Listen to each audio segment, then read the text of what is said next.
जो है ऋषभदेव भगवान अपने सभी पुत्रों को, जितने भी उनके सुपुत्र थे, 100 सुपुत्र थे, वो क्षण क्षण समय समय पर उनको क्या करते थे, उपदेश प्रदान करते थे।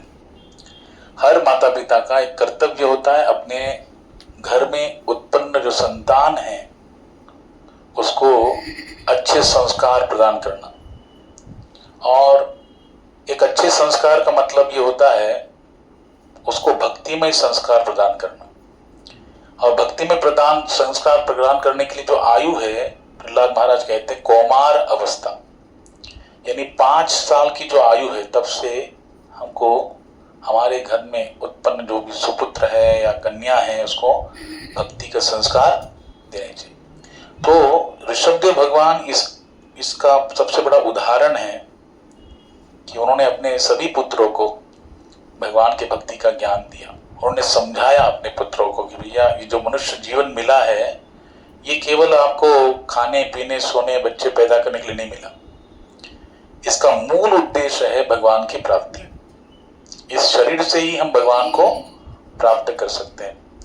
तो इसीलिए आपको इसको धारण करना है और इसको सार्थक करना है। इसको सार्थक करने के लिए भगवत प्राप्ति का एक रास्ता है तपो दिव्यम। क्या बताया? दिव्य तप, भक्ति करो। भक्ति करने से आपको भगवान की प्राप्ति होगी, आपका देह सार्थक हो जाएगा। और इसके लिए सबसे सुलभ रास्ता क्या बताया? संग अच्छा करो। संग कौन सा करना चाहिए? भक्तों की संगति। क्या उनका महत सेवाम द्वार माहुर्युक्ते स्तमो द्वारम योषिताम संगी संगम, कि जो भगवान के भक्त है उनकी संगति करो, लेकिन जो स्त्री लंपट पुरुष है ऐसे स्त्री लंपट पुरुष की संगति से दूर रहो। अगर भगवान की भक्ति में कोई विरोध कर रहा है तो उसको भी त्याग करने के लिए ऋषभदेव भगवान यहाँ पर कहते हैं, उनकी बात को मत सुनो। अगर गुरु भगवान की भक्ति में विरोध कर रहा है उसको त्याग दो, उसकी बात को मत सुनो। फिर माता हो, पिता हो, पत्नी हो, पति हो, स्वजन हो, इनकी बातों को इतना महत्व नहीं देना अगर वो भगवान की भक्ति से आपको विरोध कर रहे हैं। हमें सबसे ज्यादा महत्व देना चाहिए भगवान की वाणी पर। भगवान क्या चाहते हैं? हमारे गुरु महाराज कहते हैं कि हम स्वयं अपने बारे में क्या सोचते हैं, हमारे मित्र हमारे बारे में क्या सोचते हैं, हमारे पड़ोसी हमारे बारे में क्या सोचते हैं, इससे कहीं गुना ज्यादा महत्वपूर्ण है कि कृष्ण हमारे बारे में क्या सोचते हैं, भगवान हमारे विषय में क्या सोचते हैं। इसलिए भगवान हमसे क्या अपेक्षा रखते हैं? एक माता पिता अपने बच्चों से क्या अपेक्षा रखते हैं कि भैया वो हमारे पास में रहे, हमारी बातों को श्रवण करे, हमारी सेवा में रहे। तो हर माता पिता अपने बच्चों का कल्याण चाहते। वैसे ही संसार के माता पिता इतना बच्चों का ख्याल रखते हैं, उसका ध्यान रखते हैं, उसके भविष्य के लिए चिंतित रहते हैं, हर भरसक प्रयास करते हैं जो हमको कष्ट मिला वो अपने बच्चों को नहीं मिले, उसको सुख प्रदान करने के लिए प्रयास करते हैं। तो सोचो जगत के माता पिता ऐसे कर रहे हैं संसारिक, तो जो विश्व ब्रह्मांड के अनंत ब्रह्मांडों के जो स्वामी हैं, जो हमारे सच्चे माता पिता है, त्वमेव माता च पिता त्वमेव, त्वमेव बंधुश्च सखा त्वमेव, त्वमेव विद्या द्रविणम त्वमेव, त्वमेव सर्वम मम देव देव। तो वो भगवान साक्षात हमारे क्या है? सच्चे माता पिता है। वो कितनी करुणा हृदय से और कितने इतने सालों से, इतने अनंत जन्मों से हम उनसे दूरी बनाए बैठे हैं और इस संसार में आकर अनेक योनियों में भटक रहे हैं, तो उनको कितना कष्ट होता होगा, वो कितना चाहते होंगे। वो तो हमेशा रेडी रहते कब हम सब उनकी तरफ जाएं, लेकिन हम अपने इस संसार के भोग विलास में फंसे हुए हैं, उसके आकर्षण में फंसे हुए हैं, और हमारा मन जो है वहीं पे हमको लेके जा रहा है बार बार। लेकिन आत्मा का वास्तविक कल्याण किसमें है? भगवान से जुड़ने में, है ना। मैंने पिछली बार भी बताया था कि शरीर का पोषण कैसे होता है? अन्न से, है ना। आप अन्न पदार्थ खाएंगे, शरीर का पोषण होगा, लेकिन आत्मा का पोषण कैसे होगा? आत्मा का अन्न क्या है? भगवान का नाम, भगवान की भक्ति, भगवान की सेवा। इसी से आत्मा को वास्तव में क्या होती है? प्रसन्नता प्राप्त होती है, समाधान, संतुष्टि प्राप्त होती है, जीवन सार्थक होता है। इसीलिए प्रहलाद महाराज कहते हैं सुख और दुख जीवन में आएंगे और जाएंगे। भगवान ने गीता में कहा मात्रा स्पर्शास्तु कौन्तेय शीतोष्ण सुख दुःखदा आगमा अपायनो नित्यास्तान्ति दीक्षस्व भारत। जैसे दिन है हमेशा नहीं रहता, फिर रात आती, वो भी नहीं हमेशा रहती, फिर दिन आता है। सर्दी आती है, वो भी नहीं हमेशा रहती, फिर गर्मी आती है, फिर सर्दी आएगी, फिर गर्मी आएगी। तो आज कितना बारिश हो, है ना। अभी देखो इतना लेट हुआ, 7 तारीख तो हमारा बंबई में 7 तारीख फिक्स होता था पहले, 7 जून। मतलब जैसे अगर किसी को बताना है भाई बारिश कब गिरी थी, तो पक्का बदल 7 जून को गिरी है कि नहीं। स्कूल कब चालू होगा मालूम नहीं, लेकिन बारिश 7 जून को गिरी पक्का। लेकिन देखो कितना फेर पार हो रहा है। हाँ? जो इतना समय 7 जून को था, आज कितना तारीख हो गया, 20-21 से चालू हो गया बारिश। हाँ? तो इतना दिन का गैप लगा, लेकिन कहने का मतलब क्या, लेकिन हमेशा वो रहेगा क्या। अब कितना धूप था, धूप हमेशा रहा क्या। अभी बरसात आ गई, आज इतना बरसात हुआ, कितना बरसात चल रहा है घनघोर। अब अगर देखेंगे अपने ये खिड़की के बाहर, पूरा बादल देखेंगे, पूरा जल से भरा हुआ है, कुछ दिखाई नहीं देता। और अन्य समय में लोगों को देखो इतनी घाई नहीं रहती, इतना जल्दबाजी नहीं करते घर जाने के लिए। लेकिन बरसात के सामने ऐसा भीड़, ऐसा जल्दबाजी करते हैं, बस हर कोई चाहता है भागो भागो भागो भागो। हाँ? और कोई किसी के लिए रुकता नहीं है इस संसार, याद रखना, इस संसार में कोई किसी के लिए रुकता नहीं है। हर कोई जानता जरूर है। मैं देखा, आज मैं सोचता रह गया, ट्रैफिक ऐसा लगा है, देखो रास्ता है, लेकिन एक यहाँ से घुस रहा है, एक वहां से घुस रहा है, एक वहां से घुस रहा है। हाँ, जानता कि आगे बचने वाला नहीं, आगे कोई ना कोई आगे सामने, फिर भी अटका रहते हैं। अब सब अटक गए, है कि नहीं। जैसे वो गाड़ियां अटक जाती है, वैसे हम लोग भी क्या करते हैं, इस संसार में अटक जाते हैं। आगे बढ़ने की लालसा में, अपने आप को आगे बढ़ाने की लालसा में हम लोग भी फंस जाते हैं, और हमको लगता है हम छूट रहे, नहीं, हम और भी। जैसे दलदल होता है ना, दलदल में आप जितना हाथ पैर मारेंगे क्या होगा, बाहर आएंगे और उसमें धंसते जाएंगे। अगर दलदल से बाहर आना है तो आपको क्या चाहिए, कोई बाहर का व्यक्ति अगर आपको बचाए, रस्सी डाल के, रस्सी फेंक कर उस रस्सी को हम पकड़ लेंगे तो हम बच सकते हैं। लेकिन खुद अगर कितना भी हाथ पैर मारेंगे फंसते ही जाएंगे। वैसे ये संसार है, दलदल के समान है। हमको लगता है बस इतना होने के बाद मैं तो फ्री हो गया, बस इतना होने के बाद तो मैं फ्री हो गया। हाँ, एजुकेशन होने के बाद मैं फ्री हो गया, बस नौकरी लग जाएगी मैं फ्री हो गया, फिर शादी होगी फिर फ्री हो गया, बच्चे हो गए फिर फ्री हो गया, बच्चे का एजुकेशन हो गया फ्री हो गया, बच्चे की शादी हो गई फ्री हो गया, बच्चे के बच्चे हो गए फ्री हो गया। फ्री व्यक्ति कभी होता नहीं है। वो लगता है उसे कि बस मैं फ्री हो गया, नहीं, फ्री नहीं है। इस संसार में कोई व्यक्ति फ्री नहीं है। फ्री हमको समय किसी के पास समय नहीं है, लेकिन समय हमको निकालना पड़ता है। और जहां पे हमारी रुचि होती है वहां पे समय अपने आप निकल जाता है, याद रखना। इसलिए हमारी रुचि किसमें है ये महत्वपूर्ण है। इसलिए भगवान कितने दयालु है, आप सोचिए।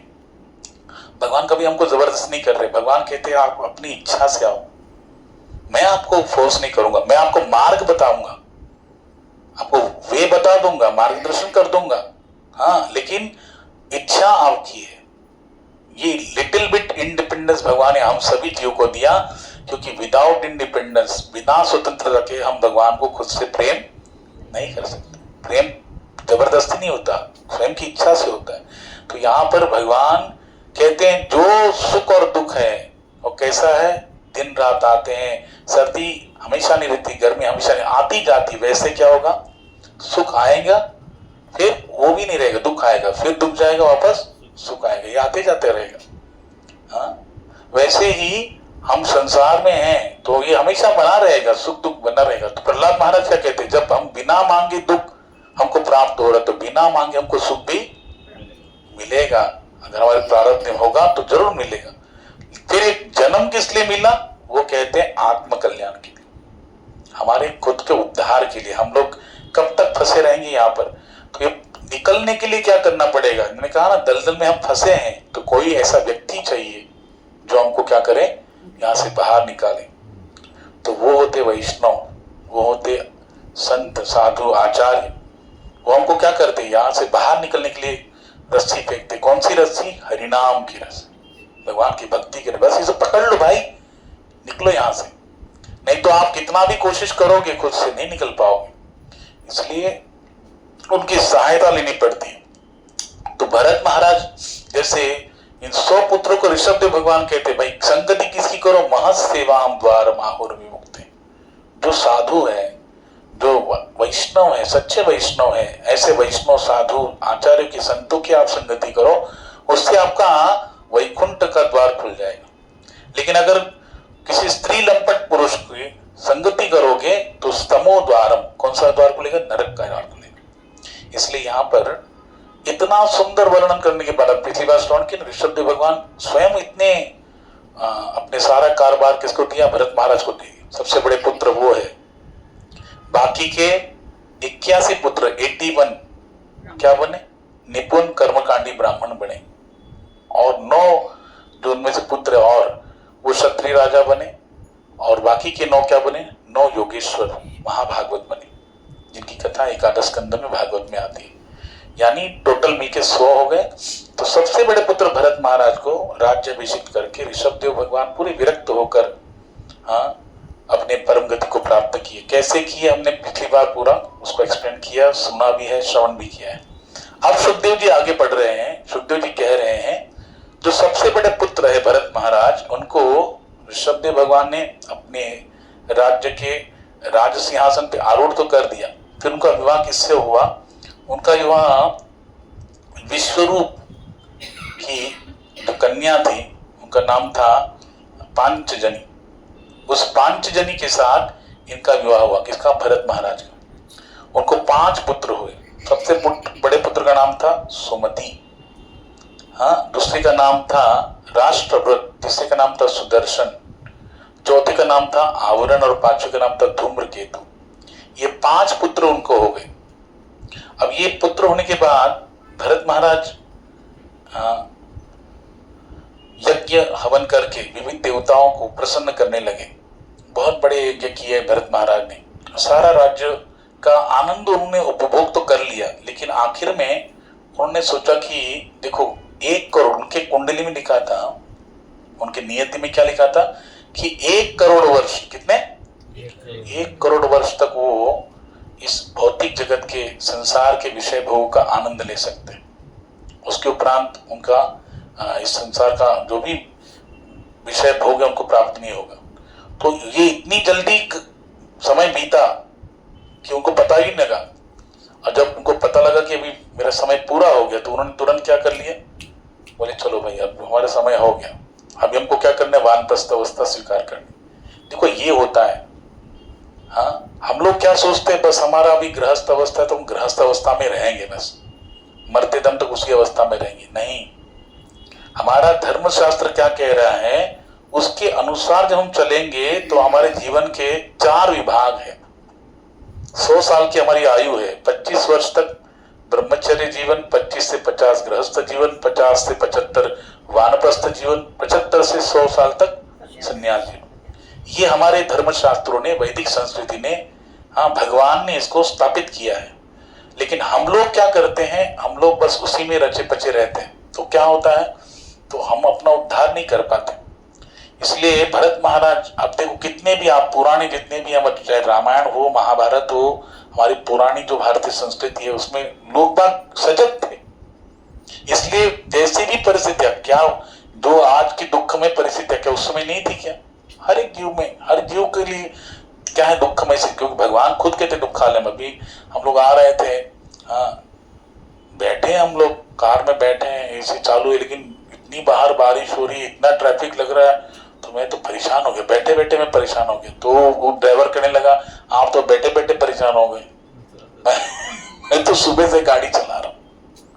बोला मुझे 16 घंटा हो गया गाड़ी चला रहा हूँ।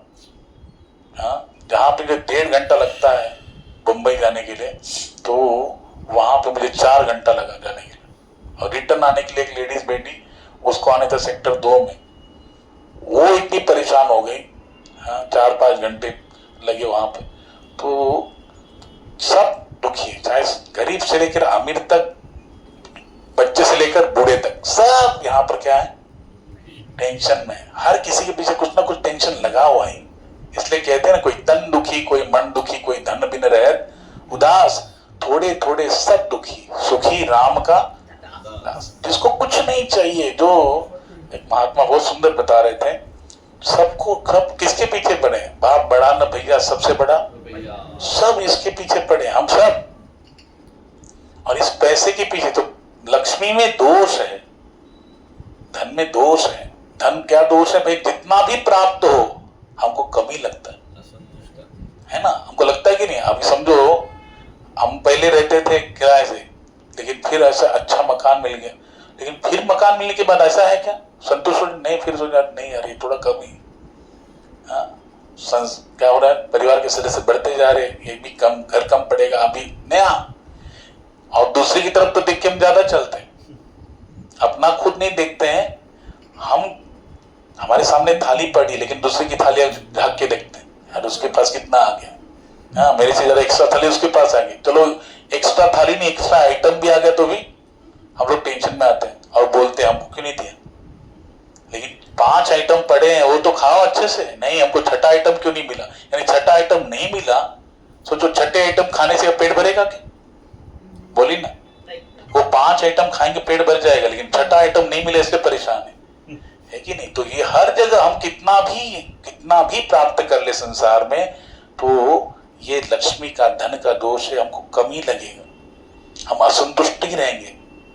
हाँ, लेकिन संतोषी कौन रह सकता है, भगवान कहते हैं जो ये सोचता है भगवान ने मुझे जिस अवस्था में रखा है मेरे लिए पर्याप्त है, मैं तो उसके योग्य भी नहीं हूं, लेकिन मेरे ठाकुर ने उससे मेरी योग्यता से कई गुना ज्यादा मुझे दे दिया।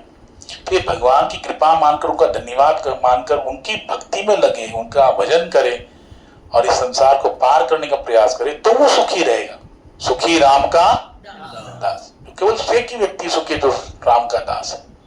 तो भरत महाराज के जीवन में हम लोग देखते हैं, तो भरत महाराज ने ये नहीं किया। भरत महाराज इतने बड़े एक छत्र सम्राट है, हम लोग तो अपने घर के स्वामी हैं, समझे कि नहीं। हमारे पूरे एरिया में भी लोग सब लोग हमको पहचानते नहीं, समझे। कुछ लोग हमको पहचानते हैं, हमारे कुछ सगे संबंधी, कुछ एरिया के लोग पहचानते, सब लोग नहीं पहचानते, उनसे कोई निकट का संबंध भी नहीं है। हम चले भी जाएंगे तो कोई हमारे लिए रोने वाला भी नहीं है, कोई तो अपने काम धन छोड़ने वाला नहीं है बस। लेकिन फिर भी सोचो हमारे अंदर इतना भार रहता है, लेकिन एक छत्र सम्राट है भरत महाराज, लेकिन फिर भी उनको छोड़ने में तनिक भी ये नहीं लगा। तुरंत उन्होंने क्या किया, अपने बड़े पुत्र सुमति को दे दिया और अपने चलते बने। अच्छा कहाँ पे आए, पुलह आश्रम में। ये कहाँ पर है, बोले हरिद्वार से थोड़ा ऊपर जाएंगे, हाँ तो नेपाल की तरफ क्या है, गंडकी क्षेत्र है, गंडकी नदी बहती है, और उस जगह पे हाँ जिसको शालिग्राम क्षेत्र भी कहते हैं, तो वहां पर शालिग्राम प्राप्त होता है और गंडकी क्षेत्र, गंडकी नदी बहती, वहां पे आके भरत महाराज भजन करने लगे। क्योंकि उनको किसने उपदेश दिया, बोलो, उनके पिता श्री ऋषभदेव भगवान, स्वयं भगवान के अवतार है, उन्होंने यह भरत महाराज को उपदेश दिया। अच्छा, उपदेश प्राप्त होने के बाद भागवत में बता रहे हैं कि निरंतर भगवान की भक्ति में वो रत रहते हुए उनके हृदय में श्री कृष्ण के लिए प्रेम सतत बढ़ने लगा। इसी भजन किया उन्होंने कि तो कितने स्टेप्स है, जैसे अब ये छठा माला है ना, तो हम लोग first floor, second, third, fourth, fifth, फिर 6 में आए। वैसे ही भक्ति में स्टेप्स है। पहले क्या स्टेप्स है, अदो श्रद्धा तत साधु संग। पहले हमारे अंदर क्या होनी चाहिए, श्रद्धा होनी चाहिए, है ना। प्रभुपाद जी कह रहे हैं कि अगर कोई स्टूडेंट पढ़ता है स्कूल में और तो मास्टर कहता है 1 + 1 = 2, जो इस बात पर श्रद्धा रखता है मास्टर सर की, तो वो आगे चल के क्या होता है, 2 + 2 = 4, 4 + 4 8, 8 + 8 16, 16 + 16 32, 32 + 32 64, वो बढ़ते जाता है। उसका ज्ञान क्या होता है, बढ़ते जाता है, वृद्धिंगत होता रहता है कि नहीं। यानी उसका ज्ञान बढ़ता गया। क्यों, क्योंकि उसने पहली जो शिक्षा है उस पर क्या किया, श्रद्धा की, विश्वास रखा मास्टर के कि भैया 1 + 1 = क्या है। लेकिन एक तर्की था, एक तर्क वितर्क करने वाला, उसने कहा कि कैसे, हाउ, कैसे, तो मास्टर ने उसको समझाने की कोशिश की, बहुत एग्जाम्पल देख ली, उसने फिर भी वही उसका सवाल वैसे बना रहा। तो वो बोले भाई तू साइड में रह जा, देखो बाद में पढ़ाएंगे, पहले जो पढ़ रहे हैं, जो जिनको श्रद्धा है वो आगे बढ़ेंगे। और वो आगे बढ़ रहे हैं ना। श्रद्धा नहीं है तो हम लोग कैसे आगे बढ़ेंगे भौतिक क्षेत्र में। हाँ, हमको क्या मानना पड़ता है, किसी ना किसी को किसी ना किसी पर श्रद्धा रखनी पड़ती है। तो बिना श्रद्धा के ज्ञान प्राप्त नहीं हो सकता। इसलिए भगवान ने कहा श्रद्धावान लभते ज्ञानम, भगवान ने गीता में कहा जो श्रद्धा रखता है उसी को क्या प्राप्त होता है, नॉलेज। चाहे वो मटेरियल नॉलेज हो या स्पिरिचुअल नॉलेज हो, उसको श्रद्धा पाए। इसलिए पहले पहला स्टेप से अधो श्रद्धा तत् साधु। फिर आपको एक वैष्णव का संग करना पड़ेगा जो आपको मार्गदर्शन करेगा, गाइड करेगा, जो शास्त्र की बातों को यथावत आपके सामने प्रस्तुत करेगा। हाँ, अपना कुछ मिक्सिंग नहीं कर, जो यथावत शास्त्र में बताया गया वो आपके साथ प्रस्तुत करेगा, आपको गाइड करेगा। साधु संग क्या है, श्रद्धा के बाद साधु संग दूसरा स्टेप है। साधु संग में क्या मिलेगा, फिर भजन, हरे कृष्ण कृष्ण कृष्ण हरे हरे, हरे राम राम राम। ये भजन करेंगे तो क्या होगा, ये अंतकरण शुद्ध होगा। जितने अनर्थ है वो सारे नष्ट हो जाएंगे। अच्छा, उसके बाद क्या होगा, अंतकरण शुद्ध हो गया, निष्ठा क्या होगी, भगवान के भक्ति में निष्ठा जगी। निष्ठा जब एक निष्ठ भाव हो गया भगवान के, यानी चाहे कुछ भी हो जाए मैं भगवान की भक्ति को नहीं छोड़ूंगा, भगवान के चरणों को नहीं छोड़ूंगा, भगवान की सेवा को नहीं छोड़ूंगा, भगवान के नाम को नहीं छोड़ूंगा, हाँ, भगवान की प्रिय तिथि एकादशी को नहीं छोड़ूंगा। ऐसे कार्य को मैं नहीं छोड़ूंगा जिसके द्वारा भगवान को प्रसन्न कर सकूं। उसे दिन निष्ठा, चाहे प्राण जाए या प्राण रहे, लेकिन मैं भगवान के चरणों को नहीं छोड़ूंगा। तो ये निष्ठा, एक निष्ठ भाव आता है। जैसे एक पतिव्रता नारी का अपने पति के प्रति क्या है, एक निष्ठ भाव। चाहे मेरा पति कैसा, जैसे विवाह हो गया किसी स्त्री का, तो उसका पति एकदम बहुत अच्छा है, अच्छा कमाई कर रहा है, उसका शरीर भी स्वस्थ है, लेकिन विवाह के कुछ सालों के बाद वो बीमार पड़ जाता है। लेकिन जो पतिव्रता नारी होगी तो क्या करेगी, वो ये सोचेगी अरे ये तो मेरा किसी काम का नहीं, छोड़ो इसको, दूसरा पकड़ लो। नहीं, वो अनन्य होती है, उसके लिए और कोई नहीं है, बस उसके लिए उसका पति सर्वस्व होता है। और उसकी पत्नी, जो पत्नी है पतिव्रता नारी, वो अपने पति की सेवा करती है और उसके स्वास्थ्य को कैसे लाभ प्राप्त हो उसके बारे में प्रयासरत रहती है। तो ये होता है पतिव्रता नारी, एक निष्ठ भाव, चाहे कुछ भी हो जाए। इसलिए देखो, जब हम ये हमारा भारतीय संस्कृति जब ये करते हैं ना, 7 फेरे लेते कि नहीं, उन 7 फेरों में से एक ऑप्शन ये भी होता है कि चाहे सुख हो चाहे दुख हो, पति पत्नी का सहायता करेगा, पत्नी पति को सहायता करेगी, एक दूसरे को क्या करेंगे, सपोर्ट करेंगे और आगे बढ़ेंगे। ऐसा नहीं कि कोई सुख में ही दोनों एक उसके साथ है, दुख में नहीं, नहीं, सुख दुख में एक साथ देंगे। तो ऐसे ही हाँ, एक निष्ठ भाव जिस स्त्री का अपने पति के प्रति होता है, वैसे ही एक भक्त का भगवान के प्रति होता है कि चाहे जो भी हो जाए। गुरुदेव ने मेरा अभी संबंध ज्वाइन कर दिया भगवान से, हाँ, तो अभी मैं चाहे कुछ भी हो जाए, मेरा देह रहे या ना रहे, लेकिन मैं भगवान के चरणों को नहीं छोड़ूंगा। और याद रखो, मैं पिछली बार बता रहा था कि 4 प्रकार के वर्ग के लोग हैं इस संसार में। एक है हाँ, जिसका जन्म नहीं होता, जिसको जन्म लेना ही नहीं पड़ता। दूसरा वर्ग यह है जिसको जन्म लेना ही पड़ता है। तीसरा वर्ग कौन सा है, जो जन्म को स्किप कर सकता है, यानी जन्म लेने के लिए बाध्य नहीं हो सकता और उसको दूर करता है। और चौथा ऐसा श्रेणी है हाँ, जो जन्म को मांगता है कि मुझे जन्म दो। ऐसे 4 वर्ग है इस संसार, समझे कि नहीं। हम कौन से वर्ग में आते हैं, दूसरे वर्ग में। पहला वर्ग कौन सा है, जो जन्म है ही नहीं। हाँ, हमने कथा सुनी थी ना 4थे स्कंद में, पुरंजन आख्यान सुनी थी, याद है आपको। राजा प्राचीन बलि को नारद जी ने बताया, 2 मित्र थे, पुरंजन और एक अविज्ञात नाम का मित्र था।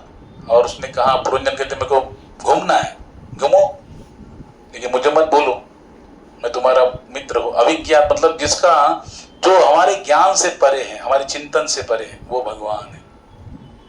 अब पुरंजन नाम का जो मित्र है हाँ, वो फिर ढूंढता रहता है, लेकिन अंत में वही अविज्ञात उसके काम आता है कि नहीं। वो कभी उसका साथ नहीं छोड़ता।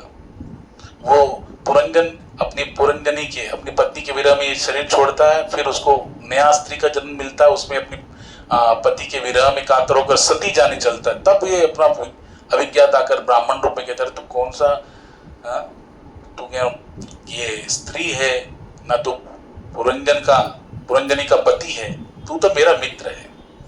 जब उसे याद दिलाता है तब उसे पता लगता है मैं तो कि मेरा सच्चा मित्र है। तो अविज्ञात का मतलब क्या होता है, जो हमारे चिंतन से परे है, जिसको इस जगत में आने के लिए जन्म लेना नहीं पड़ता, वो स्वयं उतरता है, अवतरण करता है।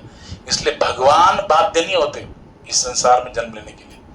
अभी गोकुलाष्टमी आएगी कि नहीं, अगस्त सितंबर में, तो जन्माष्टमी के समय क्या होता है, भगवान अवतरित होते हैं। ऋषभदेव भगवान अभी आए है ना, जिनकी कथा सुन रहे हैं, वो अवतरित होते हैं। जगत कल्याण के लिए भगवान आते हैं और जगत कल्याण के लिए उनके भक्त भी आते हैं। तो पहला वर्ग है जिसको जन्म ही नहीं है, वो है भगवान।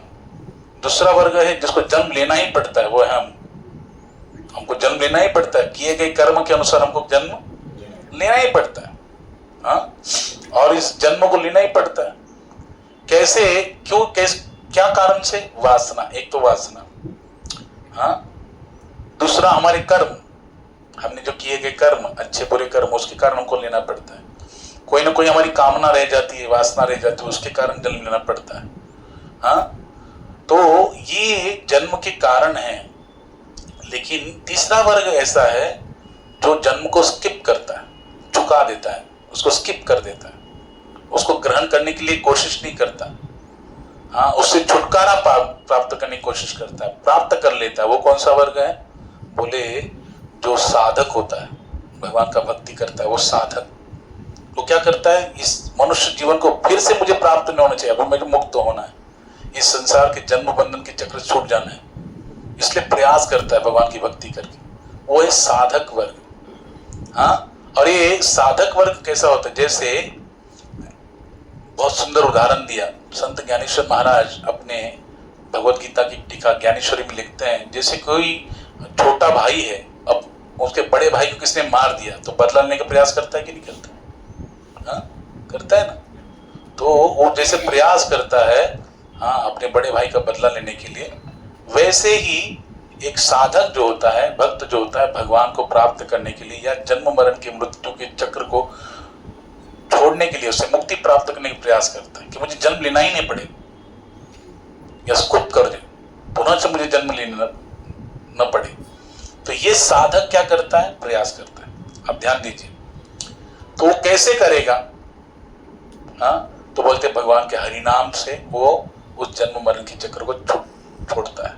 दूसरा शरणागति, क्या करता है? शरणागति। हाँ, तीसरा भगवान को अपना सर्वस्व मानकर, भगवान ही मेरे सर्वस्व है, ये मानकर क्या करता है? भगवान की भक्ति करता है, जिससे उसका जन्म मरण का चक्र हमेशा हमेशा के लिए छूट जाता है। चौथा ये है भगवान के धाम की प्राप्ति कर लेता है। भगवान का गांव कौन सा है? वैकुंठ। उसकी प्राप्ति हो गई तो क्या हो गया? छूट गया ना। यानी भगवान का हो जाना, भगवान के चरणों का आश्रय जिसने प्राप्त कर लिया, हाँ, भगवान का दर्शन जिससे हो गया, ध्यान से सुनिए, भगवान का दर्शन। संत कानों पर, आज पंढरपुर कौन कौन गए आप में से?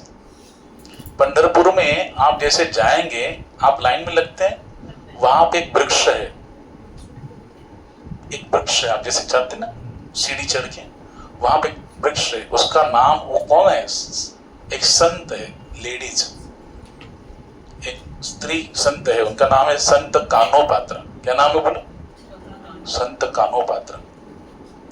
हाँ, वो बड़ी सुंदर थी, बहुत सुंदर थी, और एक दुष्ट व्यक्ति का उस पर क्या आ गया? दिल आ गया, और उसको प्राप्त करने के लिए उसने बहुत उसको जबरदस्ती किया, तो वो भगवान पंढरीनाथ को शरणागत हो गई। हाँ, हाँ, तो कैसे गए थे? बहुत सुंदर भजन है मराठी में, नको देवराया अंत आता पाहू, प्राण हा सर्व था जाऊ पाहे, नको देवराया अंत आता पाहू, प्राण हा सर्व था जाऊ पाहे। कैसे? कैसे मेरा, हे प्रभु अभी अंत मत देखो, ज्यादा परीक्षा मत लो, मेरा प्राण छूट रहा है। कैसे छूट रहा है आपके विरह में?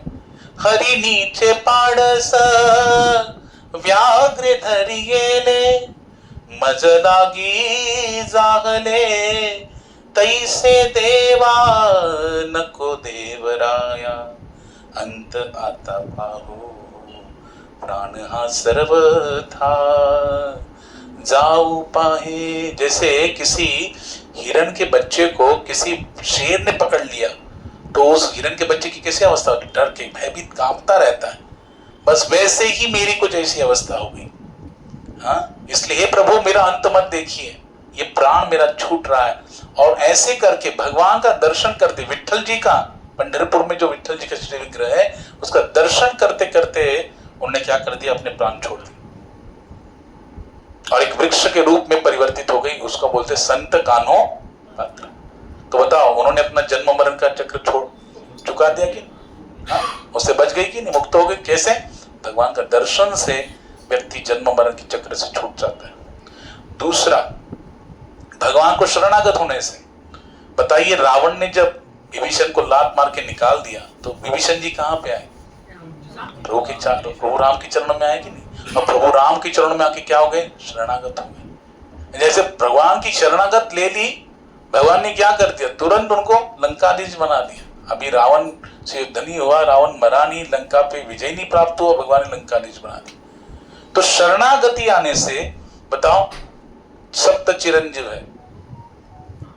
है ना, अश्वत्थामा बलिव्यास हनुमान विभीषण कृपाचार्य परशुराम सप्तेदा चिरंजीव मार्कंडेय तथा अष्टकम।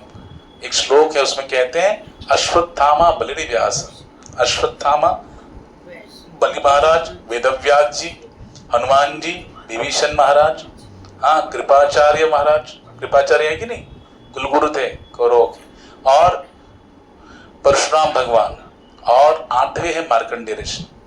ये 8 चिरंजीव है। उसमें से एक चिरंजीव कौन है? विभीषण। आज भी आप जगन्नाथपुरी जाएंगे तो जगन्नाथपुरी धाम में सुबह सुबह भोर में सब सारे पट बंद है, बाहर का दरवाजा भी बंद है, लेकिन विभीषण जी आकर वहां पे भगवान का पूजा करते थे जगन्नाथपुरी धाम में। समझे कि नहीं?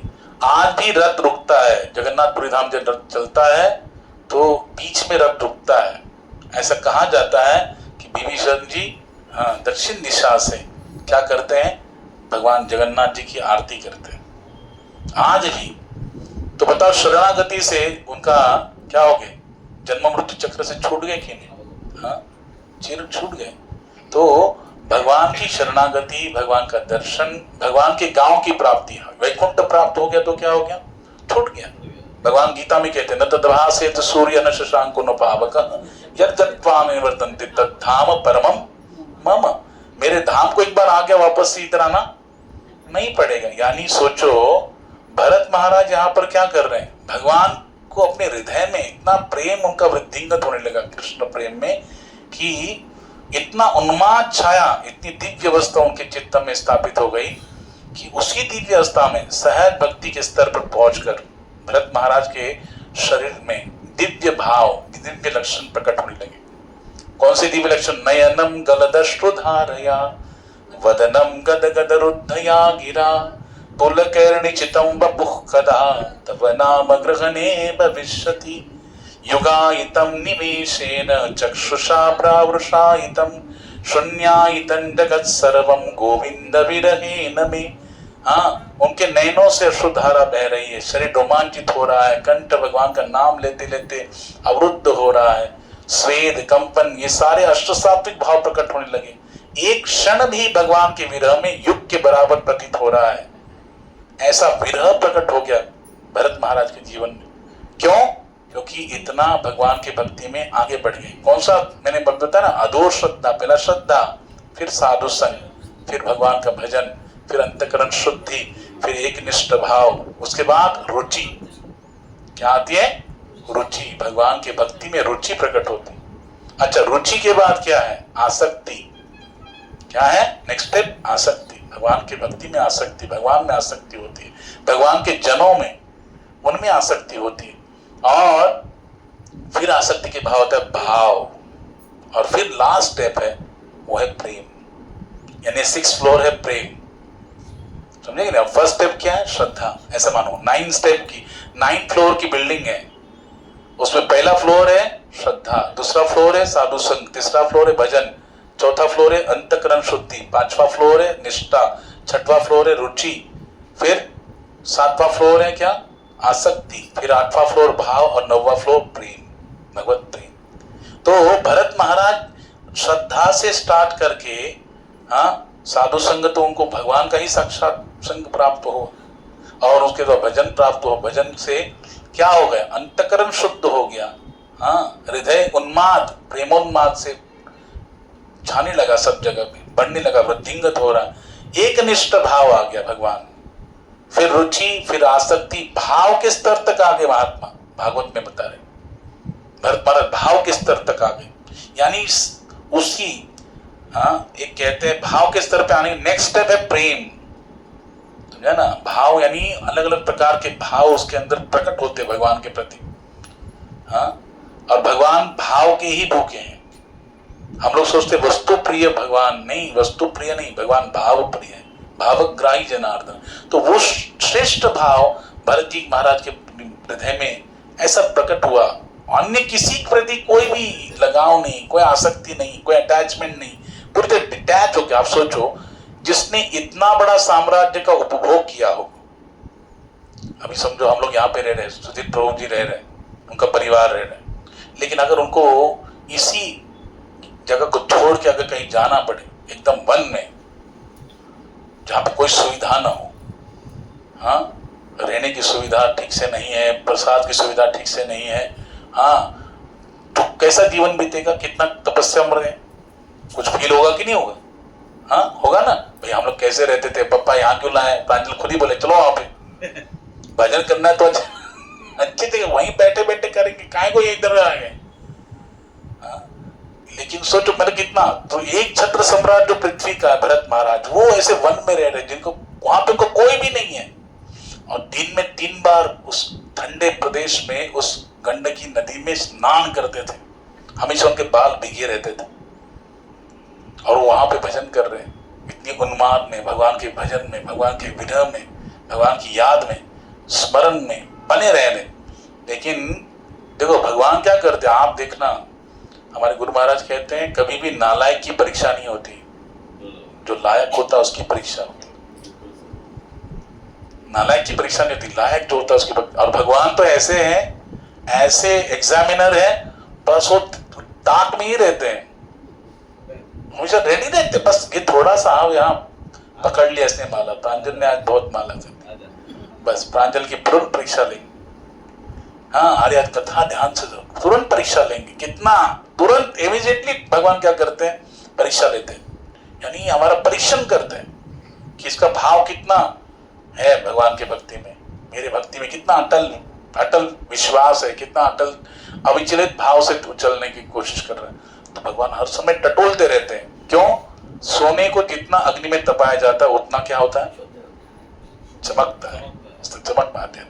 वैसे भगवान हमको चमकाना चाहते हैं, इसलिए इस भौतिक संसार के दुखों की अग्नि में हमको क्या कर रहे हैं, तपा रहे हैं। संसार दावा नलनीढलोक त्राणाय कारुण्य घना घनात्वं प्राप्तस्य कल्याण गुणार्णवस्य वंदे गुरो श्री चरणारविंद। संसार दावा नलनीढलोक, अनल यानी अग्नि, इस संसार रूपी दावाग्नि में जलते हुए जीवों को, तपे हुए जीवों को, जैसे ऊपर से तो सोचो कोई फायर ब्रिगेड की गाड़ी के जल से वन में लगी अग्नि को बुझाया जा सकता है, नहीं, उसके लिए तो ऊपर से क्या होना चाहिए, बादल से वर्षा होनी चाहिए, तब ये अग्नि बुझेगी, जंगल की अग्नि।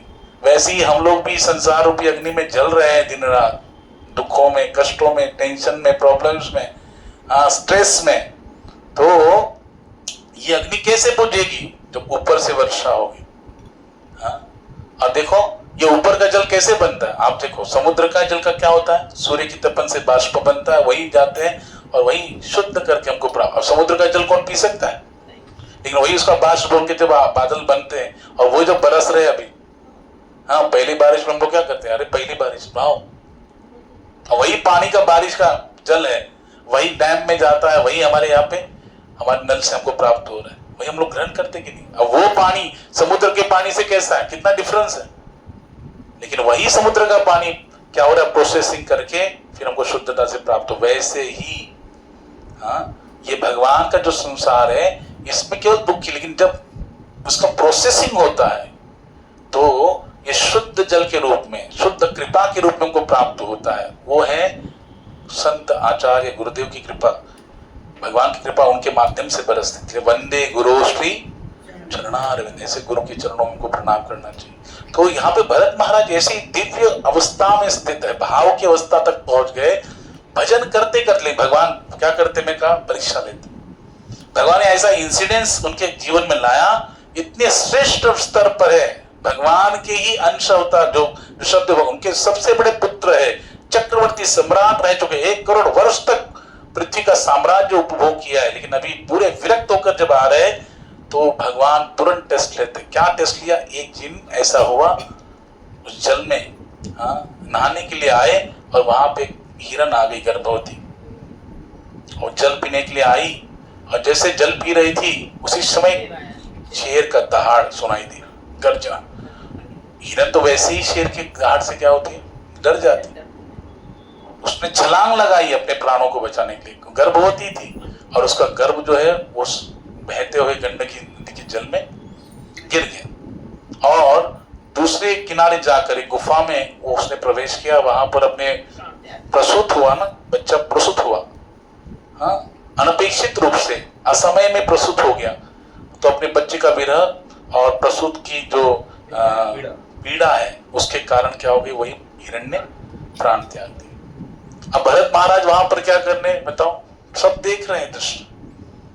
संत हृदय नवनीत समाना, कहां कविन पर कहीं न जाना।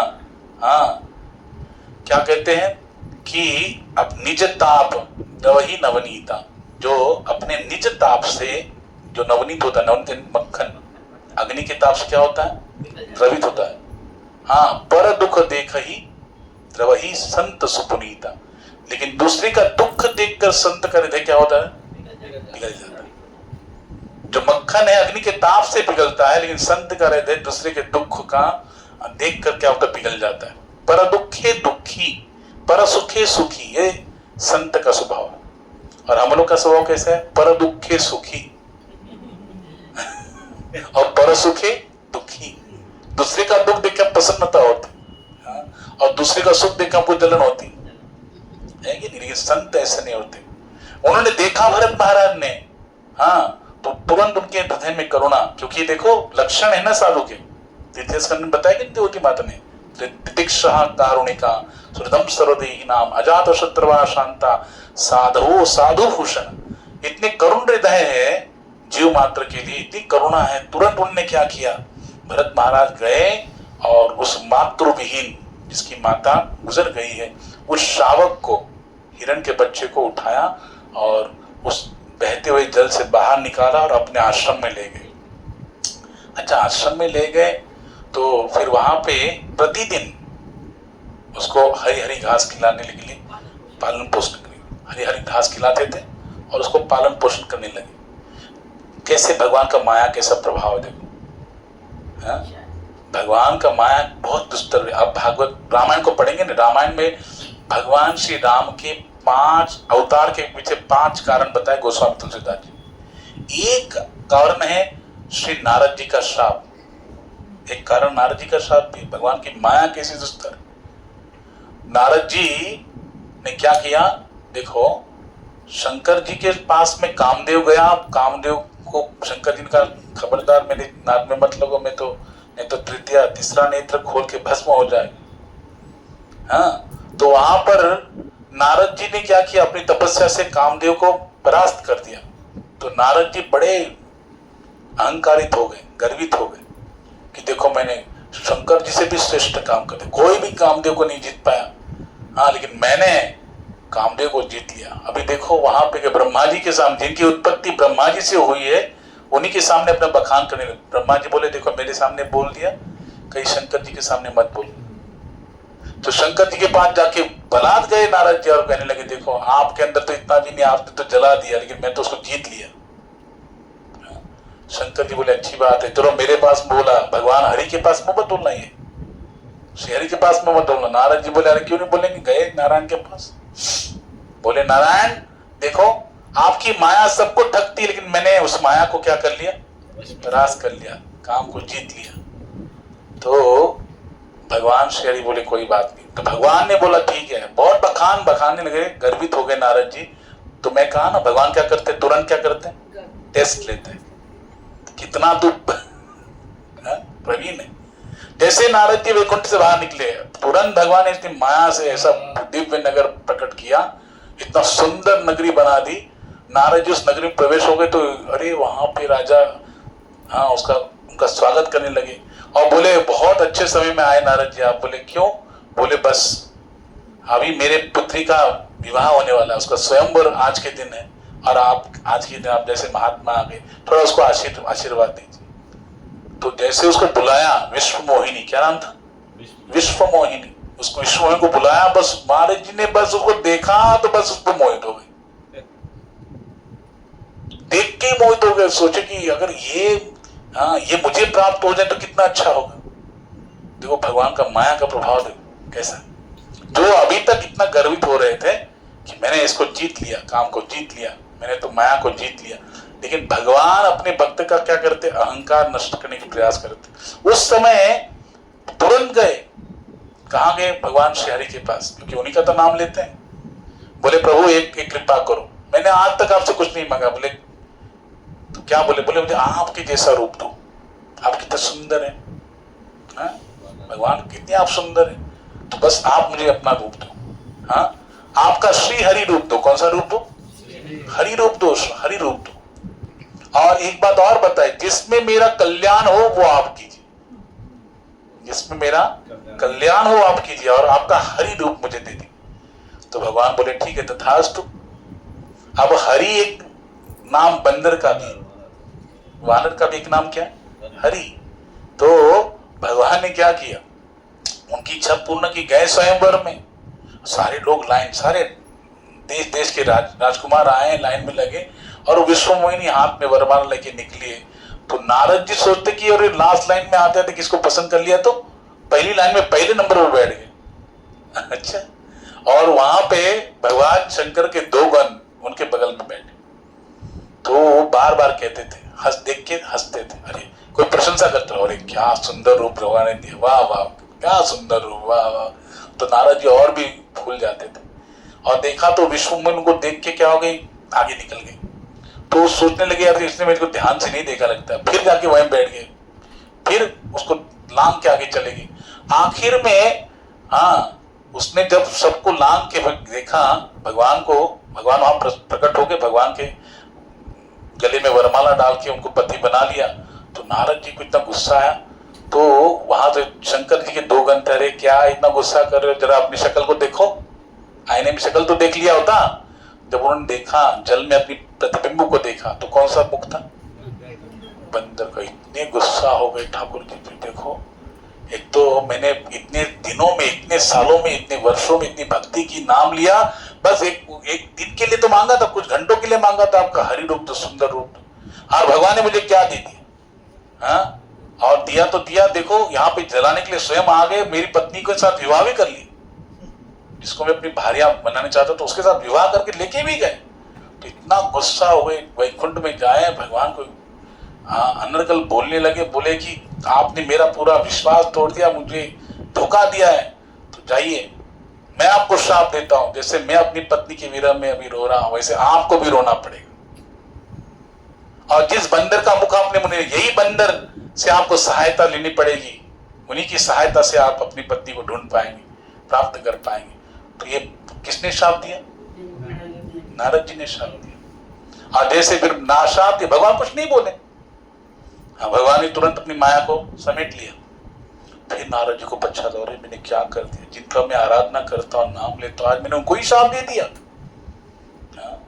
तब भगवान कहते हैं कि नारद, ये तुम्हारा गर्व जो था उसका हरण करने के लिए मैंने लीला की, और तुम उसमें खेद मत करो, क्योंकि मैं जो आगे, भगवान सब जानते हैं ना, इसलिए हम लोग उस भगवत गीता के 8वें अध्याय का 9वां श्लोक है, उसमें कृष्ण कहते हैं, एक नाम है भगवान कविम, कविम का अर्थ सर्वज्ञ, भगवान सब जानते हैं, सर्वज्ञ है।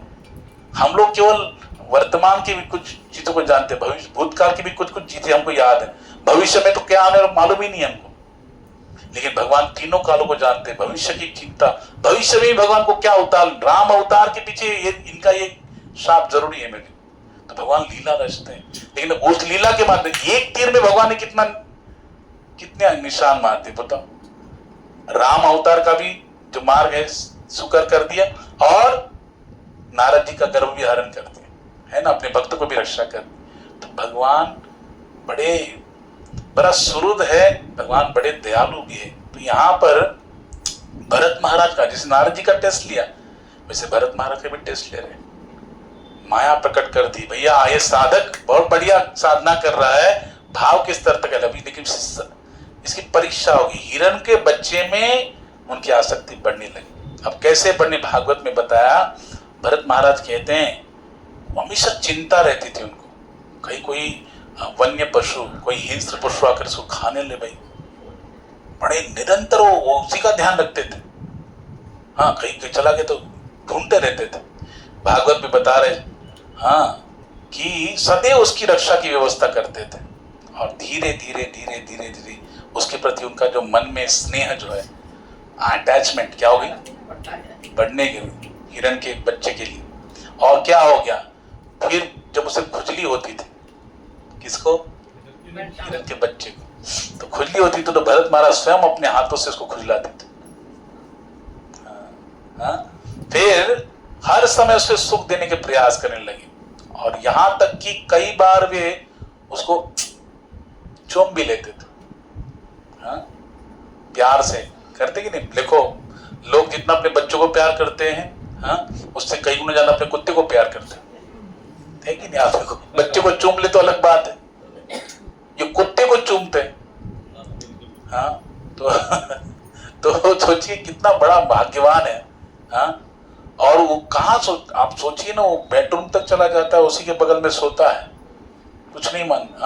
और उसका थोड़ा सा अगर बीमार पड़ जाए तो उसके लिए अलग से हॉस्पिटल है, क्लिनिक है, उसके लिए डॉक्टर्स है, और वहां पे जाके उसका इलाज होता है। कहते हैं जिस घर में, देखो श्वान है ना, श्वान, कुत्ते को एक स्थान दिया गया, उसको दया करनी चाहिए, लेकिन घर के बाहर, घर के अंदर नहीं। घर के अंदर जो प्रवेश करता है तो उस घर में ना पितर उस घर के व्यक्ति का अन्न ग्रहण करते हैं, ना देवता ग्रहण करते हैं। शास्त्र में बताया गया, उस घर में न पितर प्रसन्न रहते हैं, देवता प्रसन्न होते हैं, समझे कि नहीं। अगर अन्न ग्रहण नहीं करते, आप सोचो अभी श्राद्ध पक्ष आता है, पितृपक्ष आता है 16 दिन में, तो क्या करते हैं, हम लोग अर्पण कर लेंगे, पितर खुश नहीं रहते। इसलिए घर में श्वान को हमको ये नहीं करना चाहिए, प्रवेश नहीं देना चाहिए, उसको सेवा करने बाहर। तो यहाँ पर हिरण के बच्चे में इतना अटैचमेंट हो गया कि उसको कभी कभी चूम भी लेते थे, और उस हिरण से इतना आसक्त होने के फलस्वरूप भरत महाराज भगवान की सेवा की उपेक्षा करने लगे। जो पहले अटैच थे भगवान से, नाम लेते थे, भगवान की सेवा करते थे, लेकिन अभी उस कार्य को नजरअंदाज, उपेक्षा करने लगे। पहला प्राधान्य किसको देने लगे, हिरण के बच्चे की सेवा को, उसकी ख्याल को, उसकी रक्षा को, उसकी सेवा को महत्व, और भगवान की सेवा को उपेक्षा करने लगे। और कुछ ही दिनों में उन्होंने भक्ति मार्ग में भी नियम वो पालन करते थे, उन नियम को पालन करना भी बंद कर दिया भरत महाराज। किसके अटैचमेंट में, हिरण के। अभी क्या चल रही है, भगवान देखो कितना भाव के स्तर तक पहुंचे महात्मा भरत महाराज, लेकिन एक हिरण के बच्चे में अटैच हो गए तो इतना पतन हो गया कि भक्ति नियमों को पालन करना भी बंद कर दिया। अपने आध्यात्मिक जीवन को भूलकर भरत महाराज सोचने लगे, ओह नियति की इच्छा, क्या नियति की इच्छा है, इस हिरण की मां मर गई है ना, ये नियति की इच्छा है, और इससे अब मेरा आश्रय लिया है। अभी खुद पे कर रहे, जो कहते थे ठाकुर जी सबके आश्रय, त्वमेव माता च पिता, भगवान सबके आश्रय। वो कह रहे अरे हिरण का बच्चा, हिरण मर गया और ये बच्चे का आश्रय अब मेरे पे आ गया, पूरा आश्रय मैं इसका हूं, और वह मेरे अतिरिक्त अन्य किसी को भी नहीं जानता है। हिरण का बच्चा मेरे अतिरिक्त किसको नहीं जानता, इसलिए इसका पालन करना एक में मेरा क्या है, कर्तव्य है। अभी आप सोचो, जो अपनी पत्नी को छोड़ के आए, अपने राजपाट को छोड़ के आए, बच्चों को छोड़ के आए, प्रजा को छोड़ के आए, सारी सुख सुविधाएं छोड़ के आए, ऐसे कठिन कठोर साधन को अपना के तपस्या कर रहे हैं, भाव के स्तर तक पहुंच गए भगवान के निरंतर भजन की अवस्था में। लेकिन देखो, एक हिरण का बच्चे में अटैच हो गए और क्या सोच रहे कि अब मेरा कर्तव्य इसका पालन करना।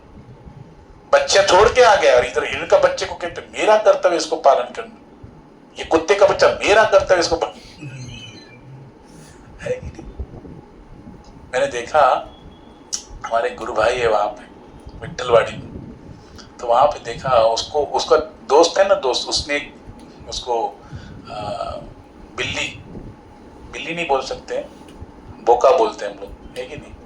हाँ, तो उसको दे दिया, तो बड़ा एकदम उसके इतने घने बाल और वहां रहता था, तो उसके लिए स्पेशल अन्न है। आप देखा होगा, कुत्ते के लिए, बिल्ली के लिए भी स्पेशल अन्न होता है, पूरा वो नॉन वेजिटेरियन होता है, वेजिटेरियन नहीं होता, और थोड़ा थोड़ा कुछ हो जाता तुरंत लेके जाता था। और उसका नाम बोलते टमा, क्या बोलते हैं, टमा। उसके घर में हर कोई, और उसकी जो मेरे गुरु भाई की माँ है, तो उसमें इतनी अटैच, बस बोलते टमा। हाँ, अभी सोचो, वो बाहर जाने के लिए ला लेते, वो थोड़ा विदेशी ये था ना, बिल्ली थी, ये इंडियन बिल्ली नहीं थी। तो वो लोग क्या थे, मतलब बड़े डरे सहमे से रहते, उनको संभाल के रखना पड़ता है। बाहर की जो बिल्लियां है, आप देखो कुत्ते की जाति को देखेंगे, ये कुत्ता दूसरे के एरिया में जाते तो सारे बाहर जाते उस पर अटैक करने, वैसे ये बिल्लियों का भी है, जैसे बाहर आगे तुरंत उस पर अटैक कर देते थे, ये भी गुस्सा होके जाते थे। लेकिन ये कैसा था, मैंने खुद देखा है उसको, थोड़ा सा चल, थोड़ा रह गया, थोड़ा भाग गया तो थक जाते थे और खा के फिर आलस जैसा पड़ जाते थे। तो इतना अटैच हो गई माता, अगर वो समझो गृह कार्य में, उनके घर में कुछ उत्सव है, पूजा है, तो उसका ध्यान पूजा पे नहीं, इधर ध्यान टमा टमा कहा गया। मैं बोला माता जी पूजा चल रहा है, भगवान का नाम, क्या टमा कर रही, मर जाएगी तो भगवान ने कहा हम आप स्मरण भाव टमा बन जाएगी आप।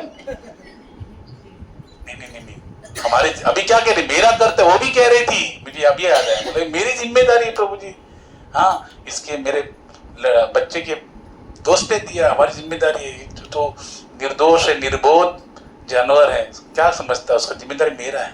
बोला ठीक है, लेकिन टमा, उसका नाम भी क्या रखा अभी एक बार क्या हो गया, टमा गया फ्रिज के नीचे जगह होती है ना, वहां पे गया, और ये पूरा ढूंढ रहे, पूरा चौल, ये चौल, वो चौल, वहां घूम रहे पूरा, और फिर किसने कहा छोटे, अरे नीचे और एक कदम क्या हो गया, बीच में खबर आ गई तो गुजर गया। इतनी माता की रोने लग गई, बाप रे बाप। अरे बोले शांत हो जाए, ऐसे रो रही जैसे कोई अपने घर का सदस्य मर गया हो। तो बोले नहीं, अच्छा सुनो, देखिए कैसा अटैचमेंट होता है। अब ये विदेशी बिल्ली अंदर रखी है, और भगवान बोले थोड़ा बड़ा, भगवान भी परीक्षा लेते हैं ना, वो चली गई, वो तो गुजर गई, लेकिन भगवान ने और एक दे दी एक इंडियन बिल्ली उनके द्वार पे आके खड़ी रहती, और वो वहां कितने भी उसको बोलो, वो जाती नहीं है, बोले वहीं पे रहेगी। अब ये देखो, याद रखना, हमारा कर्म का लेखा जोखा हर किसी को क्या करना पड़ता है, भोगना पड़ता है। हमने केवल शरीर को चेंज किया, वस्त्र चेंज हो रहे हैं हमारे कर्मों के आधार पर। आज हमने ये वस्त्र पहना, कल दूसरा पहनेंगे, आज मैंने ये धोती पहनी, कल अलग पहनूंगा, कल परसों अलग पहनूंगा, यानी केवल वस्त्र चेंज हो रहा है। वैसे ही ये योनिया, हमारे शरीर चेंज हो रहा है हमारे कर्मों के आधार पर। तो इतना अटैचमेंट होता है। अभी सोचो, भरत महाराज को भी अटैचमेंट है कि नहीं, वो सोच रहे हैं कि बस, वो सोचने लगे कि मेरा कर्तव्य इसका पालन करना, क्योंकि इसकी माँ गुजर गई, अब मेरा कर्तव्य। मुझे ये सोचकर कि इसकी सेवा से मेरा स्वयं का कल्याण नष्ट हो रहा है, इसके प्रति द्वेष नहीं रखना चाहिए। मैं अपना सारा भजन छोड़ के इसके पीछे लगा हूं, हाँ, मेरा सारा भजन नष्ट हो रहा है, ऐसा सोचकर द्वेष नहीं रखना चाहिए। और इस हिरण के कारण मेरी भक्ति में बाधा उत्पन्न हुई है, इसकी हर प्रकार से रक्षा करना और उसको प्रसन्न रखना, ये मेरा कर्तव्य बनता है। ये कौन सोच रहा है? भरत महाराज सोच रहे हैं। कहाँ सोच रहे हैं? ऐसा नहीं कि ऐसी हॉल में बैठ के सोच रहे हैं, गंडकी में सोच रहे हैं, जहाँ पे जाने के लिए लोग सोचते रहते जाना बहुत कठिन है ऐसे क्षेत्र में। और ये संसार से वैराग लेने वाले सन्यासी भी अन्य जीवों की पीड़ाओं से पीड़ित हो जाते हैं। अपने शरण में आए हुए व्यक्ति के लिए हमें कष्ट क्यों न लेने पड़े, उसकी तैयारी रखनी चाहिए। कौन सोच रहे हैं? भरत महाराज, ये मेरी शरण में आई है। अभी आसक्ति के कारण भरत महाराज क्या करते थे, हिरण के साथ सोते थे, उसके बगल में उसको नहलाते थे, उसके साथ घूमने जाते थे, उस बच्चे के साथ। कई बार तो उसके साथ खाते भी थे, उसको बगल में रख के। और धीरे धीरे उनका हृदय हिरण के प्रति इतना स्नेह से अटैच हो गया, इतना मजबूत रस्सी से बंधा, स्नेह की रस्सी से। भरत, सुखदेव जी कह रहे, भरत महाराज को हर समय चिंता रहती कि कोई पशु आकर इसे मार न दे। इसलिए वन में भी जाते थे ना, कुशा घास, फूल, लकड़ियां, पत्ते, फल, कंदमूल जल के लिए, वो जाते समय इसको अकेले नहीं छोड़ते थे, कुटिया में साथ में लेके जाते थे, अपने साथ ले जाते थे। सोचो कितना अटैच हो गए, कितना उसके प्रति रक्षा का भाव आ गया, जिससे बस मेरा कर्तव्य है उस समय। और ऐसा देखा तो उस हिरण की बचकानी हरकतों को देखकर भरत महाराज क्या करते थे, उनका हृदय मंत्रमुग्ध हो जाता। कई बार स्नेहवश उसे उठाकर अपने कंधों पर बिठा लेते थे भरत महाराज। इतना प्यार और उसके प्रति इतना प्रेम इतनी सीमा तक पहुंच गया, सुखदेव जी कह रहे हैं कि वे हर समय उसे गोद में रखते थे। हिरण स्वभाव से क्या होता है, चंचल होता है, उसे हमेशा गोद में रखते थे। और जब गोद सोते समय भी उसे अपनी छाती पे रखते थे। जैसे आजकल हम लोग कौन सा हिरण को रखते हैं, मोबाइल नाम की हिरण को रखते हैं, बगल में लेकर सोते हैं और छाती पे लेकर। तो उस समय नन्हे से पशु के साथ खेलते हुए भरत महाराज अद्वितीय सुख का अनुभव करने लगे। वाह, जो अपने पत्नी को छोड़ के आए, बच्चों को छोड़ के आए, राज्य को छोड़ के आए, सुख सुविधा को छोड़ के आए, आज हिरण के बच्चे को छाती में रख कर सोते। वाह वाह वाह वाह, कितना सुख। वो तो ऐसा हुआ जैसे एक व्यक्ति जंगल में गया, उसके पीछे शेर लगा तो भाग भाग के कुएं की तरफ कूदा। तो उस कुएं के बगल में पेड़ था, लंबी लंबी उसकी शाखाएं थी, बस उसने लटकती हुई शाखा को पकड़ लिया। अब सोचा पीछे कौन आया, बोलो, शेर पीछे लगा है। और जब कुएं के नीचे देखा, अंधा कुआं था, उसके नीचे कौन था, सांप था। और उस जो डाली को पकड़ा था, शाखा को पकड़ा था, उसको कुतर रहे थे चूहे। और उसमें से उसी पे एक क्या था, छत्ता था शहद का। और इतनी डरावनी, बाहर तो शेर है, नीचे सांप है, और यहाँ कुतर रहा है चूहा जिस डाली को पकड़ा है। तो उसी छत्ते में से क्या गिरा, शहद गिरा। और एक शहद गिरा यहाँ पर, उसको बोला वाह क्या सुख है। बोलो क्या सुख है। बाहर शेर है, नीचे सर्प है, और ये चूहा क्या कर रहा है, कुतर रहा है। दिन रात हमारे कर्म हो रहे कि नहीं। काल रूपी शेर लगा है, नीचे भी मृत्यु रूपी सर्प है, और हम लोग सोचते बस संसार का एक छोटा सा सुख का खतरा मिलता है, वाह क्या आनंद है। ऐसी भरत महाराज यह सोच रहे, कितना आनंद है, वाह आत्म सुख है। उसके अटैचमेंट में इतना फंस गए। यही माया है। भगवान का भजन करते समय भरत महाराज अक्सर बीच बीच पर उठकर देखते थे, बीच में, मतलब कि कहीं हिरण का बच्चा कहीं गया तो नहीं। उसकी रक्षा करने के लिए, क्या उसकी रक्षा हो रहा है कि नहीं हो रहा है, कहीं भाग तो नहीं गया। मतलब नाम केवल मुख से चल रहा है, चिंतन किसका हो रहा है, हिरण का हो रहा है। और फिर क्या हो गया, देखते ही वह हिरण का बच्चा जब देखते थे सुरक्षित खेल रहा है, तब उनको दिल को सुकून पहुंचता था। और इतना ही नहीं, कई बार अत्यंत संतुष्ट होकर वो हिरण को आशीर्वाद देने लगे, क्या कि सदैव तुम्हारा कल्याण हो, और तुम सदा सुखी रहो। किसको, हिरण के बच्चे को बोल रहे भरत महाराज। ये सुखदेव जी वर्णन करे भागवत में। और एक दिन क्या हो गया, सूर्यास्त होने जा रहा था, आश्रम के चारों ओर ढूंढने पर भी भरत महाराज को वो बच्चा मिला नहीं। अब देखो क्या अवस्था हो गई, बच्चा मिला नहीं तो इतने विरह कातर हो गए, भरत महाराज का चित्त इतना उद्विग्न हो गया, सारी जगह घूमते घूमते देख रहे हैं, वो मिल ही नहीं रहा है कहीं पे। तो उन्होंने क्या किया, पृथ्वी पर ना, जमीन पर उस छोटे छोटे हिरण के छोटे छोटे चरण के छाप देखे, चरण चिन्ह, और उसको देख के रसूल ने कहा, अरे क्या है, मेरे तपस्या की तुलना से भी ज्यादा पृथ्वी की तपस्या मुझसे भारी है, क्यों? लेकिन देखो आज मेरे हिरण के बच्चे के जो छोटे छोटे चरण है वो इसके पृथ्वी पर छप गए, तो मुझसे कई गुना ज्यादा तपस्या तो फल इसको प्राप्त हो रहा है पृथ्वी माता। सब जगह देखते देखते देखते देखते देखते देखते भरत महाराज को कहीं पे भी हिरण का बच्चा नहीं मिला, और उसी की याद में उन्होंने क्या कर दिया, प्राण त्याग दिया भरत महाराज। उसका याद करते करते भगवान कह रहे, यम यम वापि स्मरण भावम तजत अंते कलेवरम तम तमेवेति कौन्ते सदा तद्भाव भावित। भागवत में तो बहुत सुंदर बात बताया कि भरत महाराज आसमान की तरफ देखते हुए काले धब्बों से तो चंद्रमा को देखा तो हिरण के समान दिख रहा था। चंद्रमा काले धब्बे की हिरण के समान दिख रहा था, और उससे कहने लगे कि क्या उस हिरण को अपने घर से भटका हुआ जानकर चंद्रमा अन्य पशुओं की रक्षा करने के लिए उसे आकाश में लेके गया?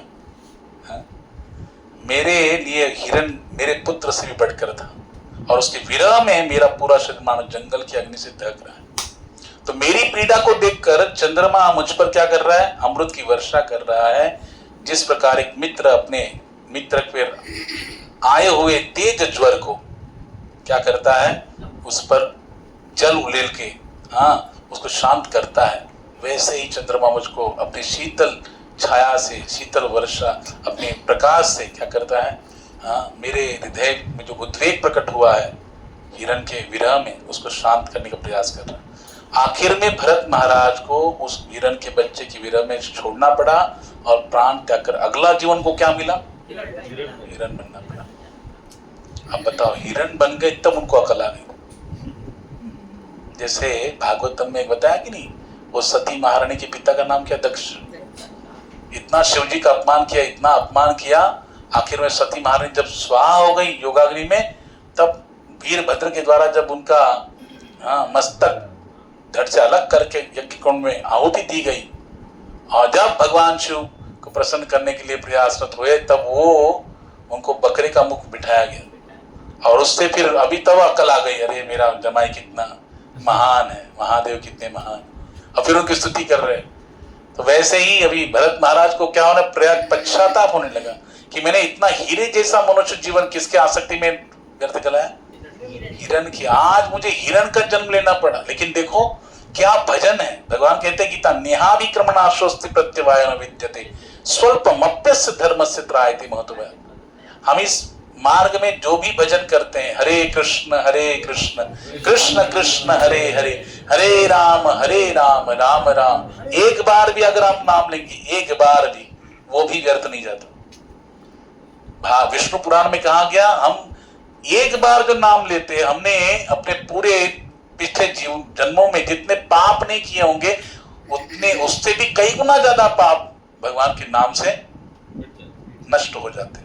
इतना नाम का प्रभाव, इतना ना, संकेत से लेंगे, परिहास करते हुए लेंगे, किसी का अपमान करते हुए लेंगे, अवहेलना करते हुए लेंगे, मनोरंजन पर लेंगे, जैसे तैसे भी कैसे भी लो, अगर नाम लेते हैं तो वो क्या करता है, पापों के पहाड़ को नष्ट कर देता है।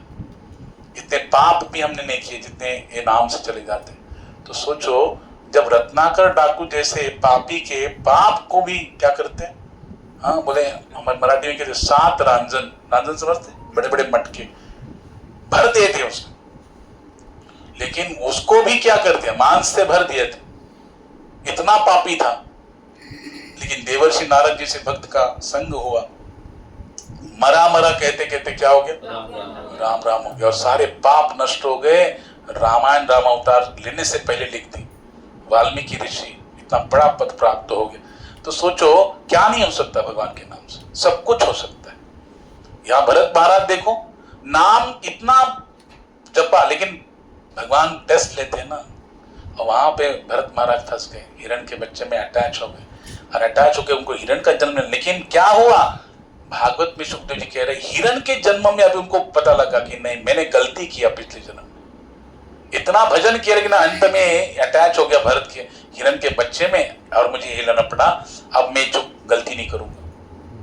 और देखो भगवान का भजन कैसा है, उस अवस्था में भी, उस हिरण के जन्म में भी उनका भजन नष्ट नहीं हुआ पिछला जन्म का। उसी अवस्था में वो अपने जो अन्य हिरणों के जो झुंड होते हैं उससे अलग थलग रहते थे, एकांत में रहते थे। अब पूरे जीवन को उन्होंने क्या कर दिया, एकदम हिरण के शरीर में रहते हुए पश्चाताप करने के कारण पूरी तरह भौतिक जीवन से अनासक्त हो गए भरत महाराज। और अंत में कह रहे हैं कि मैं शरीर को त्याग रहा हूं, आशा करता हूं निर्बाध रूप से सदा के लिए मैं प्रेम भक्ति में संलग्न रहूंगा। भगवान से प्रार्थना करने लगे कि प्रभु मुझसे गलती हो गई, मुझे क्षमा कर दीजिए। हाँ, मैं प्रायश्चित करना चाहता हूँ, मैं हिरण का जन्म, लेकिन मैं अभी नहीं फंसूंगा। ये फंस गया मैं एक बार, अभी नहीं फंसूंगा। और इसके पश्चात फिर तीसरा जन्म उनका हुआ एक शुद्ध ब्राह्मण कुल में। हाँ, अंगिरा मुनि का वंशज। कौन थे ब्राह्मण कुल? अंगिरा नाम के ऋषि है, उनके वंशज थे। अंगिरस गोत्र में इनका क्या हुआ, जन्म हुआ। अभी भी ब्राह्मण समस्त सद्गुणों से संपन्न थे, भगवान के भक्त थे। तीसरा जन्म है इनका। लोग कहते हैं ना पुनर्जन्म नहीं है, पुनर्जन्म होता है। भगवान ने कहा तथा देहांतर प्राप्ति।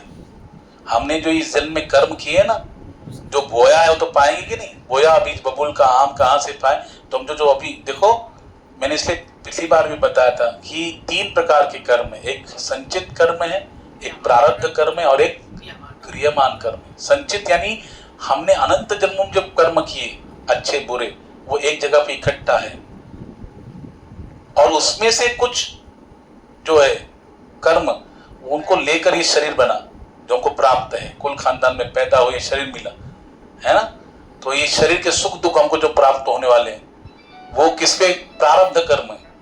संचित कर्मों में से कुछ लेके ये शरीर बना। अच्छा, वर्तमान में हमारा शरीर है तो हम क्या कर रहे हैं, वर्तमान में शरीर है वो क्रियमान में।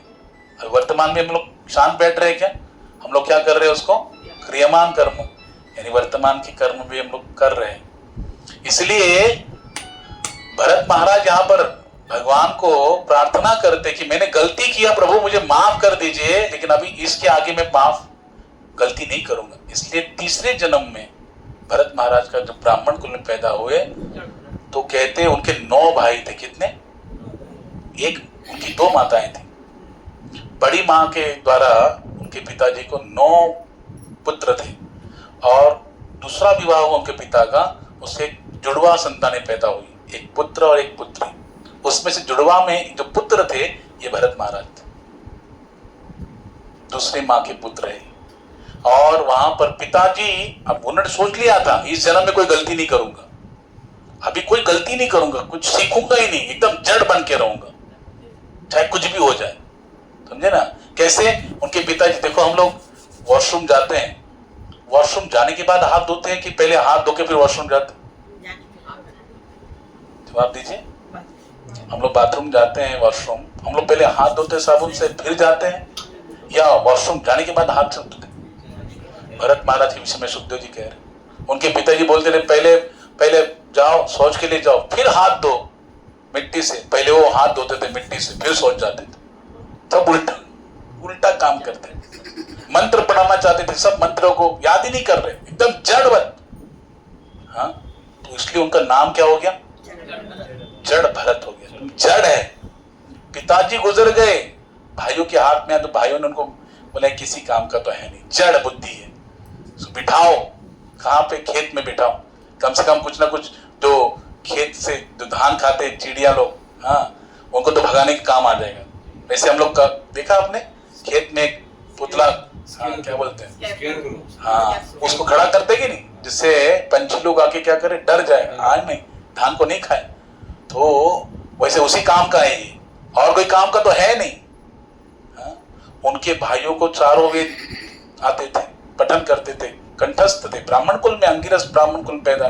लेकिन जड़ भरत महाराज सबसे बड़े ज्ञानी हैं, लेकिन कैसे दिखा रहे हैं, जड़। मैं भाई नहीं, अभी नहीं फंसना है, तो फंस गया मैं, अभी नहीं फंसना है भाई, इसलिए कुछ नहीं करना है, एकदम जड़वत रहते थे। लेकिन इतने बड़े ज्ञानी हैं कौन? उनके भाई लोग 4 वेदों के पारंगत है, लेकिन भक्ति मात्र, लेश मात्र भी उनके जीवन में है नहीं। अब भरत महाराज कुछ भी नहीं है, लेकिन आत्मज्ञानी है, हाँ, भगवान के भक्त है, विशुद्ध भक्त है, और मन ही मन भगवान की भक्ति में लगे हुए, भजन में लगे हुए, स्मरण में लगे हुए। तो उनके भाई लोग उनको ध्यान नहीं देते थे। उनको क्या खाने देते थे? भागवत में लिखा है एकदम उनपे एकदम जला कटा जो चावल अगर कोई ज्यादा देर रखेगा उबालने से क्या होता है? नीचे जल जाता है कि नहीं? वो जो खुरचन है वो खुरेद खुरेद के उनको देते थे खाने के, लेकिन उसको खाने के बाद भी एकदम हेल्दी थे वो। क्यों? संतुष्ट सततम योगी, एकदम संतुष्ट था, जो मिला हरि की कृपा, हरि का प्रसाद समझ के खा लेते थे, इसलिए हट्टे कट्टे थे। और उनके भाई इतना खाने के बाद भी इतने पतले दुबले, तो लगता ही नहीं था। हाँ, इसलिए भरत महाराज का जीवन भगवान पे पूरी तरह डिपेंड, किसमें, और पूरी तरह सजग, सावधान, अभी कहीं पे अटैच नहीं होना है, कहीं पे फंसना नहीं। और इस सजग अवस्था में फिर उन्होंने अपने जीवन को बहुत अच्छी प्रकार से निभाया। और भगवान ने कैसे हर पल, देखो जब हम कुछ नहीं करते हैं, ठाकुर जी डिपेंड रहते, तो भगवान का भार होता है, भगवान की जिम्मेदारी होती है कि वो हर समय हमारी क्या करें। देखिए छोटा सा बालक होता है, पूरी माता पिता पर डिपेंड रहता है, उसको कोई टेंशन नहीं है, वो बिंदास रहता है, क्योंकि उसकी माता पिता को टेंशन उसका रहता है। वैसे ही जो भगवान पे डिपेंड होता है, तो भगवान उसका टेंशन लेते हैं। हाँ, वो टेंशन नहीं लेता है। हाँ, तो यहाँ पर भरत महाराज जड़वत होकर संसार के किसी भी विषय के प्रति आसक्ति नहीं धारण करते, मन में भगवान के प्रति अटैचमेंट बनाई रखी है, भजन की अवस्था में सजग रहकर कर रहे हैं, इसलिए भगवान का भार उठा रहे हैं। और भगवान को ज्ञान 3 जन्म का भी, सोचो, पहले जन्म में भरत महाराज थे, दूसरे हिरण बने, फिर अभी तीसरे जन्म में जड़ भरत बने, लेकिन इतने अवस्था में भी उनका भजन नष्ट नहीं हुआ, उनका भाव नष्ट नहीं हुआ, समर्पण नष्ट नहीं हुआ, ज्ञान की अवस्था नष्ट नहीं हुई, वो वैसे की वैसे बनी रही। इसलिए ये ज्ञान ऐसा है ना, कभी नष्ट नहीं होगा। इसलिए भक्ति में कोई भी नुकसान नहीं है, फायदा ही फायदा है। प्रभुपाद कहते हैं ये मटेरियल जो विद्या है, आप अगर इंजीनियर डॉक्टर है, अगला जीवन आएगा तो आपके बचपन से बुझा रहे हैं, मेरा लाला है डॉक्टर आ गया, ऐसा बोलेंगे? उसको वापस से ABCD पढ़नी पड़ेगी, फिर ग्रेजुएशन, फिर पोस्ट ग्रेजुएशन करना पड़ेगा ना, तब जाके वो डॉक्टर बनेगा। वैसे अध्यात्म जीवन में नहीं है, एक बार आपने भक्ति किया, 25% इस जीवन में किया, नेक्स्ट आपका बर्थ हो गया, जन्म हुआ, आपका 26% से भक्ति प्रारंभ हो गई। इसलिए देखते हैं हम बचपन में ही कोई एकदम महान भक्ति में संलग्न रहता है, बचपन से उसे भक्ति का वातावरण, कैसे? उसका भक्ति है।